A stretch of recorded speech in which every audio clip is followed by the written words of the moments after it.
नमस्कार दोस्तों, मेरा नाम विश्वजीत कुमार है। आप देख रहे हैं जीत ब्लॉग्स। और आज इस वीडियो में हम आप लोग से बात करने आए हैं कि यूक्रेन से लौटे हुए छात्र के बारे में। कि बहुत कोई कमेंट कर रहे थे कि भैया ऑफिशियल अपडेट आने वाली थी 27 को, आप बोल रहे थे तो क्यों नहीं आए। देखिए, ऑफिशियल अपडेट एनएमसी मेरा कोई दोस्त या मेरा कोई वहाँ ताऊ जी का घर नहीं है, तो इसके वजह से मैं बता दूं क्या कि ऑफिशियल अपडेट जैसे बोला जा रहा था कि जो भी बच्चे दिल्ली में प्रोटेस्ट कर रहे थे एनएमसी के खिलाफ, एनएमसी के गेट के सामने जो भी बच्चे अंदर जाते थे, जिससे मेरी बात हुई तो वो बोलते थे 2 से 4 दिन, 2 से 4 दिन। और फिर कुछ दिन के बाद कुछ सीनियर्स गए थे उसमें मेरे यूनिवर्सिटीज़ के, तो उन्होंने बोला था कि 27 तक ऑफिशियल अपडेट आ जाएगी। बट अभी तक 27 तक ऑफिशियल अपडेट कुछ भी नहीं आया। आज 28 होने को है, तो मैं कल रात में भी चेक किया था तो ऑफिशियल अपडेट कुछ नहीं आई। अब कुछ लोग बोल रहे हैं क्या कि ऑफिशियल अपडेट तो आ चुकी है, वो गैजेट देखिए ऑफिशियल अपडेट नहीं है। गैजेट वो तैयार करके सुप्रीम कोर्ट को सौंपा है, ये नहीं कि उन्होंने अपना ऑफिशियल वेबसाइट पे अपलोड करके आपको बता रहा है कि यही जो गैजेट है यही सही है, इसी तरह इसी को अकॉर्डेंस फॉलो करना है। वो अभी उस पर मंथन कर रहे हैं। अब मंथन करना और एक पारित होना बिल, वो दोनों में अलग अलग चीज़ है। तो ये चीज़ें आप समझिए। और एनएमसी क्यों नहीं कुछ बोल रही है? हमें लगता है कि एनएमसी बिक गई है, या एनएमसी को समझ नहीं आ रहा है कि क्या करे नहीं करे। क्योंकि देखिए, एनएमसी अगर नहीं बिकी है तो देखिए एनएमसी का क्या परेशानी आ रहा होगा। एनएमसी के क्योंकि देखिए हर स्टूडेंट जा रहा है अपना अपना कंप्लेन दायर कर रहा है उसमें कि हमें ये प्रॉब्लम है, ये प्रॉब्लम, ये प्रॉब्लम है। तो एनएमसी हर चीज़ से बौखला जा रही है कि हम करें तो करें क्या, क्योंकि एनएमसी यहाँ बैठी हुई है। एनएमसी को बाहर के बारे में पता नहीं है, बाहर के एजुकेशन सिस्टम के बारे में कि क्या चल रहा है नहीं चल रहा है। ये हकीकत बात है। बहुत कोई बोलेंगे कि अरे national medical commission of India है, उसी कैसे नहीं पता होगा बाहर में। नहीं, ये एग्जैक्ट सही बात है। नहीं, अगर आपको विश्वास हो रहा है तो मत करिए, लेकिन जहाँ तक मुझे लग रहा है कि क्योंकि अगर वो डिसीजन लेने में इतना लेट कर रहे तो सबसे पहला बात तो उसे समझ में नहीं आ रहा है कि क्या करें नहीं करें, पहली बात। नहीं तो दूसरा बात, वो बिक चुका है एजेंट के द्वारा। अब देखिए क्या है कि एजेंट्स भी कुछ अपना बना के दिए हैं एनएमसी वालों को, और कुछ स्टूडेंट्स ने भी अपना गैजेट, अपना क्वेश्चंस बना के दिए हैं, और एजेंट भी कुछ क्वेश्चंस लिख के दिए होंगे। तो क्या कैसे बच्चे के साथ आप ट्रांसफ़र का सिस्टम रखिए, कैसे मोबिलिटी का सिस्टम रखिए। और कुछ सीनियर्स हमारे गए थे यूनिवर्सिटी ये एनएमसी में बात करने के लिए, तो उन्होंने बोला था कि मोबिलिटी बोला जा रहा है हमारी यूनिवर्सिटी की तरफ से, मतलब यूक्रेन की यूनिवर्सिटी की तरफ से कि मोबिलिटी। तो वो बोला कि अभी तक हमें पता नहीं, इवन एनएमसी को ये भी नहीं पता है क्या कि मोबिलिटी प्रोग्राम क्या आता है। सीधी सी बात है कि एनएमसी और अब्रॉड में जो भी कॉलेजेस है उसमें कोई कनेक्शन नहीं है। इनको थोड़ा सा भी कोई आइडिया नहीं है एनएमसी को कि बाहर में क्या स्टडी पैटर्न है, किस तरह होता है नहीं होता है, इसको कोई मतलब नहीं है। और ये इस पर रिसर्च भी नहीं करना चाह रहा है, क्योंकि भारत में यही होता है कि एक बार गवर्नमेंट जॉब सब बौखते रहते हैं। जब गवर्नमेंट जॉब हो जाती है उनको, तो वो अपने आप को समझ लेते हैं कि हम सुप्रीम कोर्ट बन गए हैं खुद में, मतलब उसको कोई मतलब नहीं रहता। उसी तरह हम लोग को कैरियर है। देखिए जिस समय अग्निवीर आया था, जो अभी हाल में ही जो प्रोटेस्ट करके ट्रेन व्रेन जला दिया था, तो मुझे लगता है वो लोग बहुत सही काम किए थे। जो बोलता है कि पब्लिक प्रॉपर्टी नुकसान नहीं करना चाहिए, जब तक नुकसान नहीं करता ये सरकार तो सुनती ही नहीं है उस बात को लेके।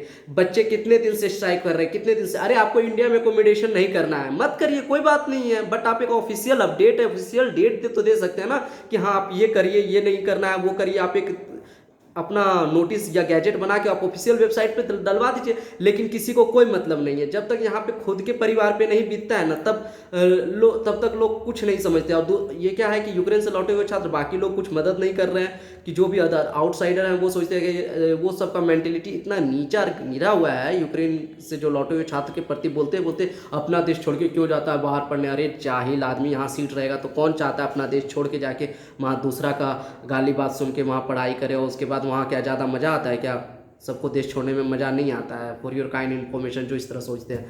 तो एनएमसी अब ये सरकार को पहले हम नहीं इतने दिन से घेर रहे थे, लेकिन अब से घेरना चालू करेंगे। क्योंकि देखिए कि जिसको अच्छा लगे, जो मोदी सपोर्टर हो उसको बुरा भी लग सकता है मेरे वीडियो देख के, लेकिन बुरा लगे तो आपको हम कुछ नहीं कर सकते, इसमें मेरी कोई गलती नहीं है। आप ही सोचिए क्या कि इतना दिन हो गया, हम क्या बोल रहे हैं, हम थोड़ी ज़बरदस्ती कर रहे हैं क्या कि आप इंडिया में अकोमोडेट करिए तभी आप सही है। आप बस एक रूल बना दीजिए, हाँ क्या कि आप एक ऑफिशियल अपडेट एनएमसी के वेबसाइट पर डाल दीजिए क्या कि हाँ ये बच्चे ट्रांसफ़र ले सकते हैं, मोबिलिटी का प्रोग्राम रखा गया है। तो इस पर भी कुछ निष्कास, मतलब इस पे भी कुछ कंक्लूजन निकाल के दे दे रिजल्ट क्या कि हाँ भैया ऐसे मोबिलिटी अच्छा है नहीं है, ये सारे चीज़ बोलते हैं आप। अगर आज हम मोबिलिटी ले लेते, चूज़ कर लेते, कल अगर एनएमसी हमको यहाँ परेशान करने लगे कि मोबिलिटी प्रोग्राम हम तो नहीं बोले थे, आप क्यों अपने मन से चूज़ कर लिए वगैरह, तो बहुत सारी बातें हैं। तो अब ये वाला डायलॉग भूल जाइए कि मोदी है तो मुमकिन है, ये सारा चीज़ भूल जाइए। अब बस सरकार के खिलाफ अब जब तक नहीं आवाज़ उठाइएगा तब तक कुछ नहीं होने वाला है। क्योंकि देखिए जब पहले हम लोग एनएमसी को घेर रहे थे, एनएमसी किसके अंदर आता? सरकार को। जब तक सरकार को हम लोग प्रेशराइज नहीं करेंगे तब तक एनएमसी कुछ नहीं देख के करेगी, क्योंकि एनएमसी तो मत पूछिए, क्योंकि आपको याद होगा जिस समय हम लोग यूक्रेन में फंसे हुए थे, एक सप्ताह पहले ही जो बाकी अदर जो अमेरिका, नीदरलैंड, जिम्बाब्वे और किसका ऑस्ट्रेलिया, हाँ ये सब के बच्चे छोड़ चुके थे। बस जो वहाँ गरीब देश थे, पाकिस्तान, युगांडा, साउथ अफ्रीका, इस टाइप के कंट्रीज़ के बच्चे वहाँ पे बचे हुए थे। पाकिस्तान के बच्चे बचे हुए थे, अफगानिस्तान के बच्चे बचे हुए थे, बाकी सारे बच्चे खाली कर दिए थे देश को। और उस समय हम अपने एम्बेसी को कॉल करके बोल भी रहे थे क्या कि हमें बताओ कि ऑनलाइन क्लास करना है कि नहीं करना है। एम्बेसी सोया हुआ था। जब वॉर स्टार्ट हो गई, वॉर उसके बाद क्या हुआ कि मिशन गंगा में बेकार इतना मोदी जी ने पैसा खर्च किया। अगर एम्बेसी अगर उसी समय 10 दिन पहले एक नोटिस जारी कर देती क्या कि हम लोग को मतलब अगर अब ये ऑनलाइन पढ़ाई होगी और हम लोग अपने देश वापस जा सकते हैं, तो हम लोग इतना मिशन गंगा में पैसा खर्च करने की ज़रूरत ही नहीं पड़ता। और उसी तरह अभी एनएमसी सोई हुई है एकदम कान में तेल डाल के। एनएमसी यहाँ पे सोई हुई है। और वही गलती अब हम लोग के साथ होने वाला है। गलती क्या होने वाला है कि देखिए कुछ दिन के बाद सेशन चालू हो जाएगा। सेशन चालू हो जाएगा तो फिर क्या होगा, हम लोग ट्रांसफ़र भी लेना चाहेंगे ना, तो ट्रांसफ़र हम लोग का नहीं होगा। क्यों नहीं ट्रांसफ़र होगा? क्योंकि देखिए यूनिवर्सिटी आपको एक्सेप्ट ही नहीं करेगा। क्योंकि देखिए आपको वीज़ा प्रोसेस में हमको लगता है मुश्किल से कितना भी करिएगा तो 30 दिन मुश्किल से वीज़ा प्रोसेस में लग जाएगा। अभी ट्रांसक्रिप्ट भी नहीं मिल रहा है हम लोगों को, तो बहुत सारी प्रॉब्लम है। तो इसमें कोई देखिए आप यूनिवर्सिटी से लड़ाई नहीं कर सकते। सीधी सी सॉल्यूशन है कि जब आपकी सरकार, आपके घर वाले, आपके पेरेंट्स नहीं सुन रहे आपकी बात, तो दूसरे देश के बच्चे दूसरे देश के क्यों सुनेंगे? तो जाहिर सी बात है, जब तक आप सरकार के खिलाफ नहीं बोलिएगा, सरकार के खिलाफ कुछ आवाज़ नहीं उठाइएगा, तब तक नहीं। अब इंडिया में अकोमोडेट के लिए जो कर रहे हैं तो वो करते रहिए लगातार। मेरे तरफ से फुल सपोर्ट है, मैं उस पर कभी कमेंट नहीं करने वाला हूँ। और जो लोग कमेंट करते हैं ना, तो पहले तुम बेशर्म आदमी थोड़ा सा अपने आप को अंदर झांक लो। अगर तुम सपोर्ट नहीं कर सकते तो ये डिमोटिवेट मत करो उन लोगों को, बस कहो कि हाँ भाई करते रहो। तुम नहीं चाह सकते तो बस तुम डिमोटिवेट भी मत करो। लेकिन अब जो लोग कुछ बैठे लोग हैं, तो आप एनएमसी को अब ट्रोल करना छोड़िए, आप सीधा गवर्नमेंट को ट्रोल करिए, तभी जाके ये प्रेशर बनेगी। और देखिए ये मत सोचिए कि आपको कोई सपोर्ट करेगा। 14,000 बच्चे हैं, यही आपस में ही अगर सब एक यूनिटी होंगे तभी सपोर्ट होगा, नहीं तो आपको कोई आउटसाइडर नहीं सपोर्ट करेगा। क्योंकि यूक्रेन के प्रति सबका मेंटेलिटी, यूक्रेन से लौटे हुए छात्र के प्रति मेंटेलिटी अलग है। वो लोग का इतना नीचा है। और मेन बात क्या, उनका भी गलती नहीं है। एडुकेटेड होंगे तब ना वो बात समझेंगे। वो अनएडुकेटेड है तो वो सोचते हैं क्या यहाँ का पैसा हम लोग वहाँ दे रहे हैं। अरे भैया, जो यहाँ का पैसा हम लेके जा रहे हैं वहाँ, तो यहाँ टैक्स भी तो कट रहा है इसका।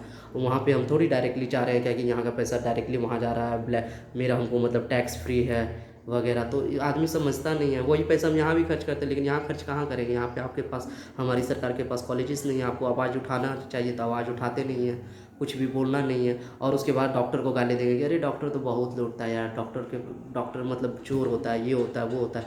कभी डॉक्टर के लिए लड़ाई लड़े हैं? जब जिस समय एम्स में कोरोना में एम्स के हॉस्पिटल्स के ऊपर फूल बरसा रहे थे, उसके बाद जब जूनियर्स डॉक्टर, रेसिडेंट्स डॉक्टर जो होते हैं, जो अपना इंटर्नशिप में वहाँ ड्यूटी देते हैं हॉस्पिटल में, उनको 24 घंटा खटाया जाता, 18 घंटा 22 घंटा ड्यूटी करना पड़ता था। तो वो प्रोटेस्ट कर रहे थे, तो उनके खिलाफ पुलिस, ये केंद्र सरकार, सेंट्रल गवर्नमेंट और स्टेट गवर्नमेंट दिल्ली के क्या किए थे, क्या कि उसके खिलाफ लाठीचार्ज वगैरह और मार्शल कोर्ट वगैरह किए थे, मतलब वहाँ से भगाने के लिए।